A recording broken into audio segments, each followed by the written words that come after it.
تعالیٰ کے عظیم دنوں میں سے ایک دن ہے۔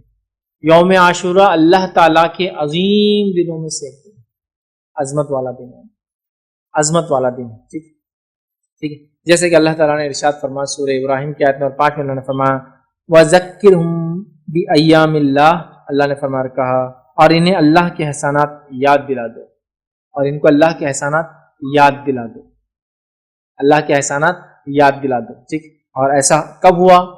یہ احسان ہم کیسے یاد کر سکتے ہیں؟ یہ عظیم دنوں میں سے اللہ تعالیٰ نے اس دن موسیٰ علیہ السلام کی قوم کو موسیٰ علیہ السلام کی قوم کو فرعون سے نجات دی تھی۔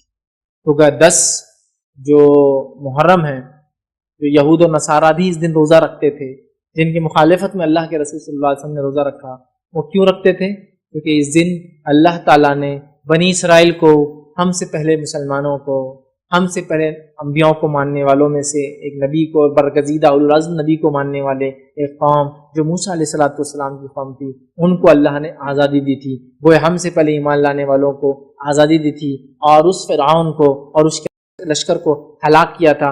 گویا ایول کو، برائی کو اللہ تعالیٰ نے ختم کیا تھا اس دن۔ تو لہٰذا اس اعتبار سے یہ ایک عظیم دن ہے، اور اللہ کی جو ہے احسانات یاد دلاتا ہے یہ دن۔ یہود و نصارہ اس دن مدینہ کے اندر کیا کرتے تھے؟ اس دن روزہ رکھتے تھے اور عید مناتے تھے، اور ان کی عورتیں زیورات وغیرہ پہنتی تھی۔ وہ لوگ پہلے سے کرتے تھے، ان کی عورتیں زیورات وغیرہ پہنتی تیار ہوتی تھی اس دن۔ ٹھیک ہے، تو بہرحال ایک عظیم دن ہے۔ تو اس نعمت کے شکر میں موسیٰ علیہ السلام نے اس دن روزہ رکھا تھا، اور اسی نعمت کے شکر میں بنی اسرائیل اور نبی اکرم صلی اللہ علیہ وسلم کے زمانے کے یہود و نصارہ روزہ رکھتے تھے، یاد رکھیے۔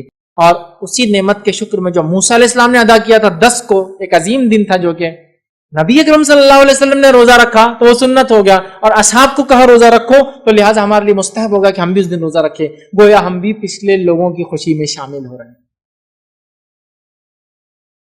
گویا یہ موسیٰ علیہ السلام ان کی قوم کے لیے، بنی اسرائیل کے لیے انڈیپینڈنس ڈے تھا، فرعون سے نجات کا دن تھا، آزادی کا دن تھا، جس نے غاصبانہ طور سے، غلط اور ظالمانہ طور سے ان پہ قبضہ کر رکھا تھا اور ان کو غلام بنا دیا تھا اپنی زمین کے۔ سمجھا؟ تو گویا یہ دن اللہ کے شکر کا دن ہے، ایک عظمت والا دن ہے۔ اسی طرح جو ہے ابن